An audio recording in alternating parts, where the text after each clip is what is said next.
जो लोग बाबा साहब की मूर्तियां तोड़ते हैं, उनके पोस्टर जलाते हैं, और अब तो आरएसएस ने एक संगठन खड़ा कर दिया जो कह रहा है कि संविधान बाबा साहब ने नहीं लिखा। अबे बाबा साहब ने नहीं लिखा तो तुम्हारे ने लिखा था क्या? किसने लिखा संविधान? संविधान बाबा साहब डॉक्टर अंबेडकर ने लिखा। ये हर कोई जानता है कि बाबा साहब डॉक्टर अंबेडकर इस देश में ही नहीं, इस धरती पर सबसे महान पुरुष हैं, सबसे महान व्यक्तित्व हैं। इतने विद्वान कौन हैं? अर्थशास्त्री वो, शिक्षा शास्त्री वो, राजनीतिज्ञ वो, धर्म के जानकार वो। बोधिसत्व बाबा साहब डॉक्टर भीमराव अंबेडकर जी के जन्मदिन की और अभी 3 दिन पहले जो जन्मदिन मनाया गया राष्ट्रपिता ज्योतिबा फुले जी की, जो शिक्षा के अग्रदूत रहे हैं, उनके जन्मदिन की आप सभी को बहुत बहुत बधाइयाँ। तमाम देशवासियों को, अंबेडकरवादियों को बहुत बहुत बधाइयाँ। लेकिन आज देख रहे हैं कि कोई पार्टी, कोई भी समाज, कोई भी व्यक्ति, कोई भी नेता अछूता नहीं है। होड़ लगी है कि बाबा साहब हमारे। ये होड़ जो लगी है ना, जो भी इस होड़ में शामिल हैं, होड़ शब्द जो आपने इस्तेमाल किया, वो सब नौटंकी कर रहे हैं। नौटंकी कर रहे हैं, वो सब दिखावा कर रहे हैं। जो असल में लोग हैं वो बहुत अलग हैं, वो जमीन पर काम कर रहे हैं। पर ये जो सरकारें आपको दिख रही हैं, ये सरकारों ने तरह तरह के संगठन बना लिए हैं, ये सारे के सारे इस समाज को गुमराह करने के लिए सब कुछ कर रहे हैं। अगर वाकई में सरकार या इस तरह के संगठन ये ईमानदारी से काम करते और समाज के लिए काम करते तो समाज की स्थिति बहुत बेहतर होती, समाज को एजुकेशन मिलती। लेकिन ये नई एजुकेशन पॉलिसी लाके इस देश की एजुकेशन को और विशेषकर गरीब समाज के बच्चों को जो एजुकेशन मिले उसको ख़त्म कर रहे हैं। 1.25 लाख स्कूल, सरकारी स्कूल बंद किए जा चुके हैं। अगर सरकार चाहती है तो बाबा साहब ने तो कहा शिक्षित बनो, तो स्कूल केवल बंद नहीं होने चाहिए, भी स्कूल खुलने चाहिए नए और बेहतर सुविधाएं होनी चाहिए। वो तो है नहीं।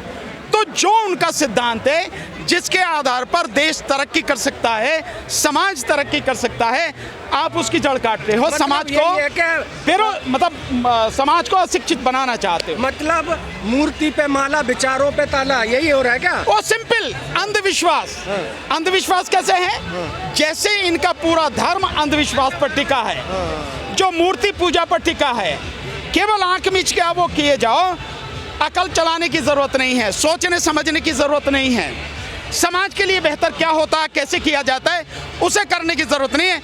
माला चढ़ाओ, फूल चढ़ाओ, अगरबत्ती जलाओ, मोमबत्ती जलाओ और काम खत्म। ये नहीं करना है।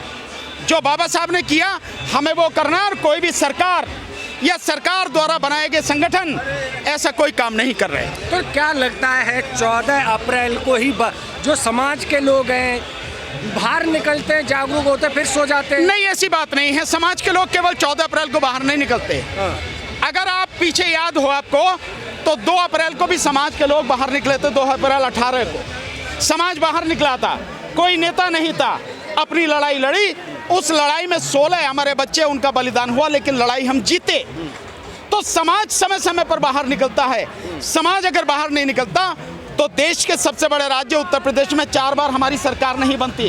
समाज निकलता है। हाँ, ये बात जरूर है कि अब समाज को बहुत गुमराह किया जा रहा है, धोखा दिया जा रहा है, उसकी पीठ में छुरा भोंका जा रहा है। तो क्या लगता है जो समाज हम जिस पे उम्मीद करते हैं, जिसे जगाने की कोशिश करते हैं, कह रहे सोया हुआ है, तो फिर कैसे काम चलेगा? नहीं, क्योंकि हक तो खाए जा रहे हैं। देखिए, समाज निश्चित रूप से कहीं ना कहीं वो चीज जिनकी जानकारी उसे होनी चाहिए वो जानकारी उसके बीच में नहीं है। और ये जानकारी समाज के बीच में पहुंचाने की जिम्मेदारी, सबसे बड़ी जिम्मेदारी तो पॉलिटिकल पार्टीज की है।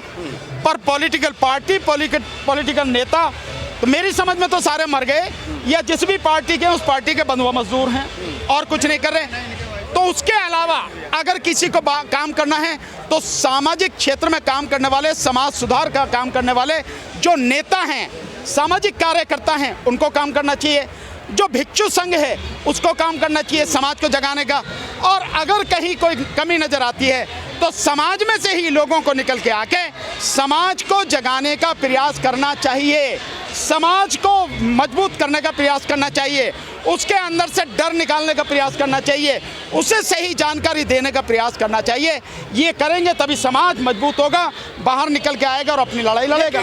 लेकिन फिर भी इतना बड़े स्तर पर, विश्व स्तर पर बाबा साहब का जन्मदिन मनाया जा रहा है, पर्व मनाया जा रहा है, लेकिन वहीं कुछ असामाजिक तत्व उनके मूर्ति तोड़ते हैं, पोस्टर फाड़ते हैं, उनको आग जलाते हैं। देखिए, जो लोग बाबा साहब की मूर्तियां तोड़ते हैं, उनके पोस्टर जलाते हैं, और अब तो आरएसएस ने एक संगठन खड़ा कर दिया जो कह रहा है कि संविधान बाबा साहब ने नहीं लिखा। अबे बाबा साहब ने नहीं लिखा तो तुम्हारे ने लिखा था क्या? किसने लिखा संविधान? संविधान बाबा साहब डॉक्टर अंबेडकर ने ही लिखा। पर तुम्हारी औकात नहीं है क्योंकि तुम्हारे में बुद्धि नहीं है। बुद्धि कैसे होगी? क्योंकि तुम अंधविश्वास फैलाना चाहते हो, तो तुम ये काम नहीं कर सकते। ये हमारे बाबा ने किया, बाबा साहब ने लिखा। लेकिन ये लोग जो भी ऐसा काम कर रहे हैं, हमें उनसे सावधान रहना है। ये केवल अंधविश्वास फैलाते हैं, तो उन लोगों से सावधान रहते हुए बाबा साहब का जो असली हमारे लिए संदेश है, जो हमारे लिए लक्ष्य निर्धारित किया है, हमें उस समाज के बीच में ले जाना। आज उन लोगों को समझ में आ गया होगा देख करके, हाँ बाबा साहब आज फादर ऑफ इंडिया है। नहीं, ये सब कोई जानता है, ये हर कोई जानता है कि बाबा साहब डॉक्टर अंबेडकर इस देश में ही नहीं, इस धरती पर सबसे महान पुरुष हैं, सबसे महान व्यक्तित्व हैं। इतने विद्वान कौन हैं? अर्थशास्त्री वो, शिक्षा शास्त्री वो, राजनीतिज्ञ वो, धर्म के जानकार वो। कौन सी ऐसी चीज़ है जो बाबा साहब नहीं जानते?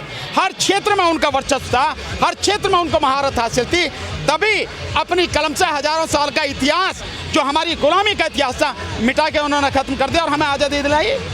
तभी किया उन्होंने ये सब कुछ। लेकिन एक चीज़ और है, जब इतनी सब कुछ चल रही हैं, इतना समय कैसे लग गया बाबा साहब को यहाँ तक पहुँचने में? क्योंकि वो छोटी नीची जाति से माने नहीं, देखिए, बाबा साहब के विषय में आप नीची जाति का तो इस्तेमाल करो ही मत। बाबा साहब से ऊंची जाति किसी की नहीं, बाबा साहब से बड़ी जाति किसी की नहीं, और बाबा साहब से ऊंचा कोई नहीं। उनके साथ अगर ऊंचा मैं किसी को मानता हूं तो उनके गुरु राष्ट्रपिता ज्योतिबा फुले और तथागत बुद्ध, अगर कोई है तो। अन्यथा बाबा साहब के विषय में ये सब कहने नीचे बात मानते हैं। नहीं, लोग जो मानते हैं, लोग कुछ भी मानते रहे। आज की तारीख में बाबा साहब जैसा दुनिया में कोई नहीं है। दुनिया के न जाने कितने देशों में बाबा साहब पर रिसर्च हो रही है, बाबा साहब की प्रतिमाएं लगाई जा रही हैं, लोग उनसे प्रेरणा ले रहे हैं। और ये समाज जो आज आपको दिख रहा है यहाँ लाखों की संख्या में, ये केवल यही नहीं है दिल्ली संसद मार्ग पर, ये पूरे देश में ऐसा मेला है।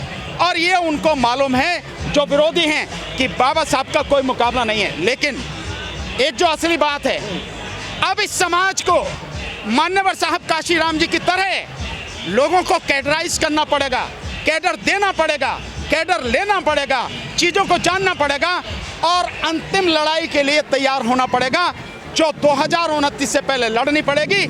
इस देश के चुनाव आयोग के खिलाफ, इस देश की चुनावी व्यवस्था के खिलाफ, इस देश में ईवीएम के खिलाफ और इस देश में बैलेट पेपर है, उसको लाने के लिए ये लड़ाई लड़नी पड़ेगी। तभी बचेगा संविधान, अन्यथा संविधान खत्म हो जाएगा। कैसे? जब लोग, समाज के ही जो लोग हैं, कुछ बुद्धिजीवी हैं, पढ़े लिखे हैं, सब कुछ कर रहे हैं, लेकिन पे बैक टू सोसाइटी तो करते ही नहीं है। अगर पे बैक टू सोसाइटी नहीं कर रहे हैं तो समाज के उन लोगों को जो समर्थ हैं, सक्षम हैं, बाबा साहब को मानते हैं, मान्यवर साहब काशीराम जी को मानते हैं, तो उनके विचारों पर भी चलें। उन्हें पे बैक टू सोसाइटी करना पड़ेगा। हर किसी को ये सोचना पड़ेगा, हम अगर आज यहाँ पहुँचे हैं, हम अगर इस देश में इतने मान सम्मान के साथ जीवन जी रहे हैं, हम अगर कुछ भी हासिल कर पा रहे हैं, तो हमारे महापुरुषों के बलिदान की वजह से कर पा रहे हैं। उन्होंने हमारे लिए किया, हमें अपनी पीढ़ी के लिए करना पड़ेगा। ये फर्ज है हमारा, ये धर्म है हमारा, हमें निभाना पड़ेगा। निभाएंगे तो समाज बचेगा, नहीं तो तबाही में कोई कसर नहीं है।